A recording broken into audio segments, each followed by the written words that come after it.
কোনটা? কখন এসে কোটা সংস্কার আন্দোলন বাংলাদেশের রাজনৈতিক পট পরিবর্তনের অভিমুখে চূড়ান্তভাবে ঘুরে যায়। তারপর থেকে আন্দোলনের গতি আস্তে আস্তে হাসিনা উৎখাতের দিকে অনিবার্যভাবে এগুতে থাকে। এই প্রশ্নটার দিকে আমাদের আজকে ফিরে তাকানো দরকার, কেননা সাম্প্রতিক রাজনৈতিক বিতর্ক এবং সামাজিক যোগাযোগ মাধ্যমে বৈষম্য বিরোধী ছাত্র আন্দোলনের উপরে সংঘবদ্ধ আক্রমণ করা হচ্ছে। আমাদের সেই প্রশ্নের সুরাহা করতে হলে ওই মুহূর্তটি আমাদের এখন খুঁজে দেখা দরকার। আসেন আমরা সেই মুহূর্তটি এখন আমরা খুঁজে দেখি। এই আন্দোলন যেদিন কোটা সংস্কারের স্তর পেরিয়ে আরো বৃহত্তর পরিবর্তনের দিকে অগ্রসর হতে শুরু করে, সেই দিন থেকেই আন্দোলনের ভেতর থেকে উচ্চারিত বিভিন্ন স্লোগানে হাজার হাজার তরুণ তাজা প্রাণ ছাত্র জনতা অকাতরে জীবন বিসর্জনের মধ্য দিয়ে বাংলাদেশের রাজনৈতিক ভবিষ্যতের একটা ঐতিহাসিক অঙ্গীকার আমাদের জন্য রক্তের অক্ষরে লিখিত হতে থাকে। হয়তো কেউ বলবেন এর শুরুটা সেই দিন যেদিন রাতে ছাত্রীরা বিদ্রোহী হয়ে তুমিকে আমিকে রাজাকার রাজাকার স্লোগান দিয়ে রোকেয়া হল এবং শামসুন্নাহার হল থেকে বের হয়ে এসেছিল। সেই রাতে যেদিন ছাত্রছাত্রীরা ঢাকা বিশ্ববিদ্যালয় হলগুলো থেকে খুনি হাসিনার পেটোয়া বাহিনী ছাত্রলীগকে ক্যাম্পাস থেকে তাড়িয়ে দিয়ে বিশ্ববিদ্যালয়কে প্রথম ফ্যাসিস্ট মুক্ত অঞ্চল হিসেবে নিজেদের দখলে নিতে পেরেছিল। হয়তো বলবেন সেই রাতের গর্ভ থেকেই অনাগত সেই বিপ্লবের জন্ম নিয়েছিল, কিংবা যেই দিন 2 হাত প্রসারিত করে আবু সাঈদের সাহসী বুকে পুলিশের গুলি বাংলাদেশের মানুষের মন থেকে সমস্ত জমাট ভয় আতঙ্ক বিলীন করে দিয়েছিল। সেই দিন থেকে যেদিনই হোক এই আন্দোলন অনিবার্যভাবে সেই টার্নিং পয়েন্ট থেকে বিজয়ের দিকে দৃঢ় আর অবিচলভাবে অগ্রসর হয়েছে। এই আন্দোলন 9 দফা থেকে 1 দফায় গড়িয়েছে। 5ই আগস্ট হাসিনা পালিয়েছে, তারপর বাংলাদেশে 3 দিন কার্যত কোনো সরকার ছিল না। সরকারবিহীন থেকে যে 3 দিন নানা চড়াই উতরাই পেরিয়ে প্রফেসর ইউনূসের নেতৃত্বে একটা অন্তর্বর্তীকালীন সরকার গঠিত হয়েছে। কিছুদিনের মধ্যে ভয়াবহ বন্যা, নানাবিধ অস্থিতিশীলতা সৃষ্টির তৎপরতা, ইন্ডিয়ার চাপ, আন্তর্জাতিক প্রোপাগান্ডা, প্রশাসনের অসহযোগিতা, এর মধ্যে দিয়ে বেশ কঠিন সময় পার করতে হচ্ছে তাদের। বিগত 2.5 মাস নানা অসঙ্গতি এবং বিভিন্ন সিদ্ধান্তের সমস্যা নিয়ে আমরা অনেকেই সমালোচনা করেছি। বাস্তব কারণেই প্রত্যাশার পারদ এত উপরে উঠেছে যে তাদের পক্ষে অনেক ক্ষেত্রেই তা পূরণ করা সম্ভব হচ্ছে না। কিন্তু একই সাথে আমরা আবার স্মরণ করিয়ে দিয়েছি এই সরকারের সফল হওয়া বাংলাদেশের রাষ্ট্রের অস্তিত্বের জন্য আবশ্যক। আমাদের ভবিষ্যৎ অভিযাত্রার ক্ষেত্র প্রস্তুত করতে হলে ফ্যাসিবাদের কবলে পতিত ধ্বংসপ্রাপ্ত রাষ্ট্র কাঠামো বিভিন্ন প্রতিষ্ঠানের মাধ্যমে দানবীয় ক্ষমতা চর্চার আয়োজনে মৌলিক অনেক কিছু বদল এবং সংস্কার সাধন করে রাষ্ট্রকে নতুন করে সাজাতে হবে। ফ্যাসিবাদের ধ্বংসস্তূপের উপরে একটা নতুন রাষ্ট্র গড়ার আকাঙ্ক্ষা এই বিপ্লবের পথে পথে বিপ্লবীদের কণ্ঠে অবিরত উচ্চারিত হয়েছে। জুলাই আগস্ট অভ্যুত্থানে শহীদের আত্মত্যাগে অর্জিত দ্বিতীয় স্বাধীনতায় যে অমিত সম্ভাবনার দ্বার উন্মোচিত হয়েছে তা বাস্তবায়নের জন্য দরকার জাতীয় ঐক্যমত সৃষ্টির একটা রাজনৈতিক রূপরেখা, যেই রাজনৈতিক রূপরেখা তৈরি করবে ফ্যাসিবাদ উত্তর বাংলাদেশ গঠনের সুনির্দিষ্ট অভিমুখ। সেই রূপরেখা আগে থেকে কেউ প্রস্তুত করেনি, কারণ অভূতপূর্বভাবে বাংলাদেশের বদলে যাওয়ার এই ঘটনা কোন একটা বিপ্লবী রাজনৈতিক দল দিয়ে সংগঠিত বা সম্পাদিত বা সম্পন্ন হয়নি। জুলাই মাসের 1 তারিখ থেকে হিসাব শুরু করলে নানান বাঁক ঘুরে বিভিন্ন ঘটনা প্রবাহের উত্থান পতনের মধ্য দিয়ে 5 সপ্তাহে বিকশিত হওয়া নব উত্থিত এক অজানা শক্তি 15 বছর দীর্ঘ একটা ফ্যাসিস্ট শাসনের অবসান ঘটিয়েছে। খুনি হাসিনা সরকার এবং আওয়ামী লীগের কবর রচনা করা সম্ভব হয়েছে। ফেলে আসা 15 বছর ব্যাপী সংগঠিত অসংখ্য আন্দোলন, অজস্র আন্দোলন, সংগ্রাম, গণপ্রতিরোধের মধ্যে দিয়ে বিকশিত চেতনার পেছনে দেশের সংখ্যাগরিষ্ঠ মানুষের সংগঠিত হয়েছে। সেই কারণেই ফ্যাসিবাদ পরাজিত হয়েছে। বিএনপি, জামাত, হেফাজত সহ ডান বাম রাজনৈতিক দল, শক্তি, সংস্থা যে যখন যতটুকু রাস্তায় নেমেছে, প্রতিবাদ করেছে, স্লোগান ধরেছে, তা যত বড়ই হোক ছোটই হোক না কেন, সেটা উষ্ণতা এবং আভা দিয়েছে গণ অভ্যুত্থানের নবজাতক এবং জাতিকাকে। যারা এদেশবাসীর সামনে আজ এক অভাবনীয় জাতীয় ঐক্যের বার্তা বা আহ্বান নিয়ে হাজির হয়েছে। এই ঘটনা বিপ্লবাত্মক। এর সম্মুখে পূর্ব নির্ধারিত কোনো বিপ্লবী কর্মসূচি কারো কাছে ছিল না, কিন্তু বাংলাদেশের মানুষ ওই 5 সপ্তাহে নতুন এক প্রজাতন্ত্রের ঘোষণা রচিত হতে দেখেছে রাজপথে। সহস্রাধিক নাগরিকের জীবনের বিনিময়ে, হাজার হাজার কিশোর তরুণ যুবকের অঙ্গহানির বিনিময়ে, কয়েক লক্ষ মানুষের জীবন বিপন্ন হওয়ার ঝুঁকির বিপরীতে টকবগে উষ্ণ তাজা রক্তের অক্ষরে লেখা হয়েছে জাতির জীবনের নতুন অধ্যায়। রক্তে আগুন লাগা তুখোর স্পর্ধিত সেই আন্দোলন চলাকালে সমগ্র বাংলাদেশে উচ্চারিত শত শত স্লোগান থেকে মাত্র 7টার কথা আমি সকলকে স্মরণ করিয়ে দিয়ে প্রশ্ন রাখছি, এর মধ্যে কি নতুন বাংলাদেশ প্রজাতন্ত্রের ঘোষণার ইঙ্গিত পাওয়া যায় না? লাখো শহীদের বাংলায় বৈষম্যের ঠাঁই নাই, কোটা প্রথা নিপাত যাক, মেধাবীরা মুক্তি পাক। লাখো শহীদের রক্তে কেনা দেশটা কারো বাপের না, জাতির পিতা ইব্রাহিম শেখ মুজিব ঘোড়ার ডিম। স্বৈরাচারী বুবু যান নৌকা লইয়া ভারত যান, যে বলেছে রাজাকার তার 14 গোষ্ঠী স্বৈরাচার। পা চাটলে সঙ্গী, না চাটলে জঙ্গি।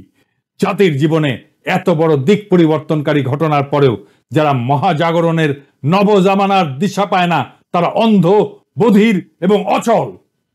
এত বড় ঘটনার পরে বাংলাদেশের ভবিষ্যৎ অভিমুখ নতুন দিকে অগ্রসর না হয়ে পুরনো বৃত্তে ঘুরপাক খেতে হবে, সেটা জনতা মানবে না। সম্ভাবনার সীমা এবং আকাঙ্ক্ষার জমিনে অনেক বড় উল্লম্ফন ঘটেছে, এটাই বিপ্লব। এই নিরেট বাস্তবতাকে অস্বীকার করে যারা পুরনো রাষ্ট্রের কাঠামো অটুট রেখে আজ ক্ষমতার রঙিন ঘোড়ায় চড়ে এই বদ্ধভূমিতে হত্যাযজ্ঞের রক্তাক্ত প্রান্তর, এই ফ্যাসিবাদী জল্লাদের উল্লাস মঞ্চ আর শহীদের রক্ত নদীর তরঙ্গ পায়ে দোলে পার হতে চায়, তারা হাজারো শহীদের প্রতি অসম্মানী শুধু না, বিশ্বাসঘাতকতা করতে উদ্যত হয়েছে। বাংলাদেশের জনগণের জন্য এই নড়বড়ে রাষ্ট্রকে পুনর্গঠিত করার জন্য ৭১ পরবর্তী আর একটা দুর্দান্ত সম্ভাবনা বিনষ্টকারী হীন স্বার্থ সংশ্লিষ্ট সংকীর্ণ পদক্ষেপ হিসেবে এই পদক্ষেপগুলো চিহ্নিত হয়ে থাকবে ইতিহাসে। ফ্যাসিবাদী সরকারের ব্যাপক নির্যাতন, নিপীড়ন, দমনকে রুখে দাঁড়িয়ে হাজার হাজার মানুষের খুন, জখম, রক্তক্ষরণে ভীত না হয়ে, পিছু না হটে, দমে না গিয়ে দেশবাসী পর্যায়ক্রমে এগিয়ে গেছে গণ অভ্যুত্থানের দিকে, বিপ্লবের দিকে। স্বতঃস্ফূর্তভাবে জনতার জবান থেকে উচ্চারিত হয়েছে নতুন নতুন জবাব, সংকল্প এবং পথ নির্দেশিকা। আজ আবার একটু স্মরণ করে দেখুন কত শক্তিশালী, কত সুচিন্তিত এবং সুগঠিত ছিল সেই সমষ্টিগত জ্ঞান বা রাজপথের প্রজ্ঞা। আমি কে, তুমি কে, রাজাকার রাজাকার, খুন হয়েছে সাইদ ভাই, খুনিরে তোর রক্ষা নাই, বুকের ভেতর অনেক ঝড়, বুক পেতেছি গুলি কর। শেখ হাসিনার অনেক গুণ, পুলিশ দিয়ে করেছে খুন, সীমান্তে মানুষ মরে, বিজেপি কি করে? আমার টাকায় খায় পরে, আমার বুকে গুলি করে, তোর কোটা তুই নে, আমার ভাইরে ফিরায় দে, লাশের ভেতর জীবন দে, নইলে গদি সাইরা দে, এক দফা এক দাবি, খুনি হাসিনা কবে যাবি? তারুণ্যের সম্মিলিত এই চিন্তা যে কত বড় নতুন শক্তির আবির্ভাব ঘটিয়েছে, এটা যারা বোঝেন তাদের আর পেছনে তাকানোর দরকার নেই। যে কোনো মাত্রায় ঝুঁকি নিয়েও তারা আবারও বিজয়ী হতে পারবে। আর যারা এটা বোঝেন না, সেই প্রাচীন পুরাতন রাজনৈতিক দল এবং নেতৃত্বের পরাজয় অনিবার্য হয়ে উঠেছে। বাংলাদেশের জনমানুষের আকাঙ্ক্ষা এবং অভিব্যক্তিগুলোর দিকে ফিরে ফিরে তাকিয়ে জুলাই আগস্ট বিপ্লবের মানুষের স্বপ্ন, স্বাদ এবং ইচ্ছা ধারণ করে নতুন রাজনৈতিক বন্দোবস্তের একটা রূপরেখা প্রস্তাব করা সত্যিকার অর্থেই বাকি রয়ে গেছিল। দেরিতে হলেও বৈষম্য বিরোধী ছাত্র আন্দোলনের সদ্য ঘোষিত 5 দফার মধ্যে জুলাই আগস্ট বিপ্লবের আকাঙ্ক্ষাকে ধারণ করে ফ্যাসিবাদী ব্যবস্থার বিলোপ, স্বৈরতান্ত্রিক ক্ষমতার পুনরুত্থান রোধ এবং বাংলাদেশ রাষ্ট্রকে সাম্য, মানবিক মর্যাদা এবং ইনসাফের আদর্শে সিক্ত করে পুনর্গঠনের রাজনৈতিক ঘোষণা ব্যক্ত করা হয়েছে। আমরা দেশবাসীর পক্ষ থেকে ছাত্র সমাজকে এই জন্যে অভিনন্দন জানাই।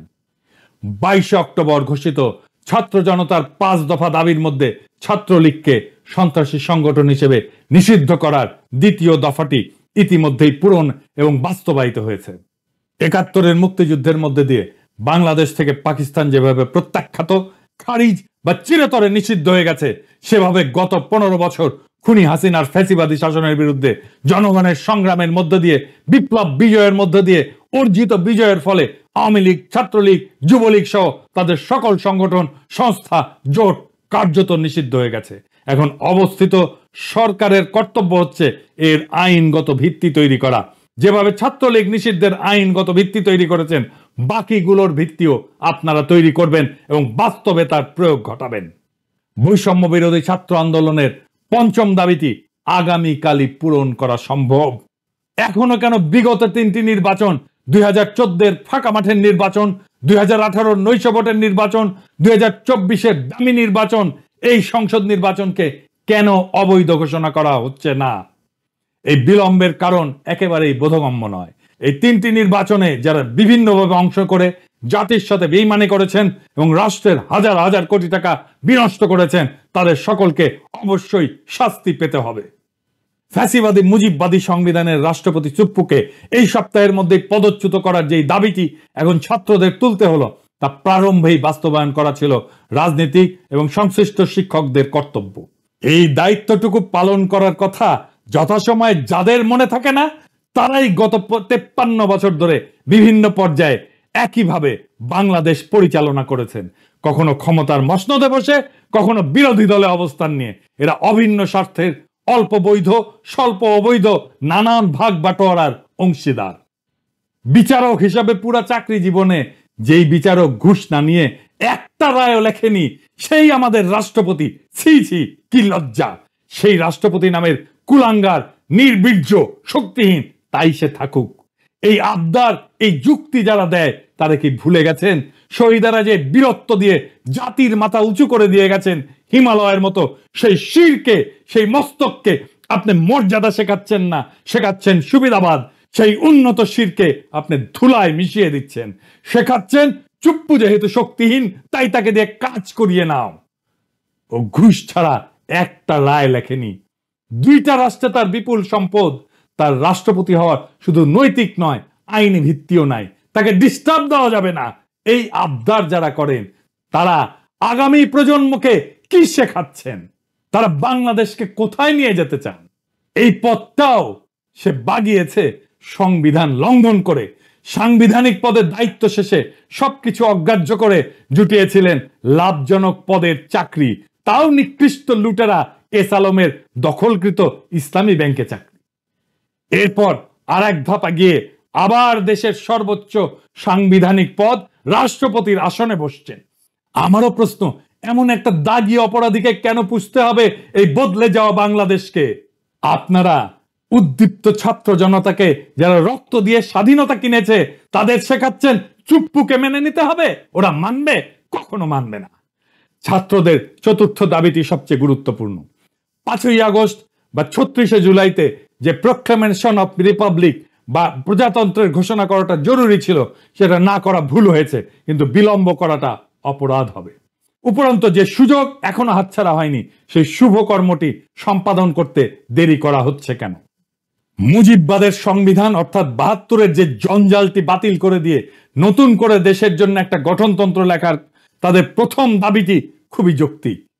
প্রণেতাদের জাতিগত সংকীর্ণ দৃষ্টিভঙ্গির কারণে 72-এর সংবিধান সূচনা লগ্নেই বিতর্কিত হয়ে যায়।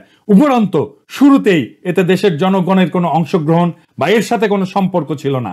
সাধারণ মানুষের মতামতকে কখনোই গ্রাহ্য করেনি তৎকালীন খুনি মুজিব সরকার। সবচেয়ে বড় যে অভিযোগ, তা হচ্ছে এই মোটা গ্রন্থটি গত 52 বছরে বাংলাদেশের মানুষকে বারে বারে বিভক্ত করেছে, ঐক্যবদ্ধ রাখতে পারেনি, অধিকার হরণ করেছে। আর যারা নানান সময় বিভিন্ন সংশোধনী এনেছেন, তারা তাদের ভুলভ্রান্তির জন্য দেশের মানুষকে শুধু কষ্টই দিয়েছেন, কখনো জনগণের কাছে করজোরে ক্ষমা চাননি। এটা দিয়ে যে বাংলাদেশকে আর এগিয়ে নেওয়া সম্ভব না, এ দিয়ে যার কোনো কাজ চলছে না, সেটা এখন প্রতিষ্ঠিত সত্যে পরিণত হয়েছে। জুলাই আগস্ট বিপ্লবে অংশগ্রহণকারী সমস্ত রাজনৈতিক দল এবং শক্তির মধ্যে ছাত্র জনতার 5 দফা দাবির ভিত্তিতে একটা দৃঢ় জাতীয় ঐক্য সৃষ্টি করা জরুরি। তা না হলে এই সকল দাবিকে কেন্দ্র করে আস্থাহীনতা, অবিশ্বাস এবং বিভক্তি বাড়বে এবং তা আরো বড় হয়ে উঠবে। আর এই অনৈক্যের সুযোগ নেবে দেশ লুটপাটকারী, কায়েমি স্বার্থবাদী, ব্যবসায়ী, রাজনৈতিক, সামরিক, বেসামরিক আমলারা। দেশীয় এবং আন্তর্জাতিক বিভিন্ন গোষ্ঠী যারা পুরনো বন্দোবস্তকে বজায় রাখতে পারলে তাদের রাজনৈতিক, অর্থনৈতিক, সামরিক এবং সাংস্কৃতিক আধিপত্য অটুট রাখার, সুরক্ষিত রাখার সুযোগ পাবে, তারাও খুব সক্রিয়। ওরা শুধু ক্ষমতার হাত বদলের একটা নির্বাচনী বৈতরণী ছাড়া এখন আর অন্য কোনো কিছুই করতে দিতে ইচ্ছুক নয়। নিজেদের গণবিরোধী, হীন এবং অসৎ উদ্দেশ্য সাধনের জন্য ওরা ছাত্রদের সাথে সুপরিকল্পিতভাবে রাজনৈতিক দলগুলোর দ্বন্দ্ব এবং অবিশ্বাসকে উস্কে দিচ্ছে। তরুণ নবীন ছাত্র নেতৃত্বকে হেয় করা হচ্ছে, অন্যায়ভাবে তাদের আক্রমণ করা হচ্ছে। বানোয়াট তথ্য, ঘটনা, পরম্পরাবিহীন অসংলগ্ন কাহিনী বানিয়ে নানাবিধ আজগুবি বয়ান চালু করেছে ক্ষমতা লোলুপ একটা গোষ্ঠী। ওদের যুক্তি হচ্ছে, ছাত্র জনতার ঐতিহাসিক গণ অভ্যুত্থানের মাধ্যমে গঠিত সরকারের বৈধতা শুধুমাত্র একটা নির্বাচন আয়োজনের এবং সম্পন্ন করার মধ্যে সীমাবদ্ধ থাকবে। অন্য কোন সংস্কারে হাত দেওয়ার কর্তৃত্ব এই অন্তর্বর্তীকালীন সরকারের নেই। আমরা এইটা মানি না, বাংলাদেশের জনগণ এইটা মানে না। বাংলাদেশের জনগণ একটা নতুন রাষ্ট্র তৈরি করবে, সেই পথে হাঁটছে। এই আন্দোলনের প্রত্যেকটা পদক্ষেপ, প্রত্যেকটা স্লোগান এবং প্রত্যেকটা শহীদি রক্ত যে স্বপ্ন লুকিয়ে আছে, তা কেবলমাত্র নতুন এক বাংলাদেশের প্রত্যাশা না, বরং একটা সুস্থ, সাম্যভিত্তিক, ন্যায়নিষ্ঠ রাষ্ট্রের আকাঙ্ক্ষা। আমাদের যাত্রা এখানেই শেষ না, আমাদের যাত্রা নির্বাচন না, বরং এইটা শুধুমাত্র শুরু। বাংলাদেশ যেই পথে আগাচ্ছে তাতে অতীতের অন্যায় এবং অবিচার থেকে শিক্ষা নিয়ে একটা ঐক্যবদ্ধ জাতি গঠনের পথ চলা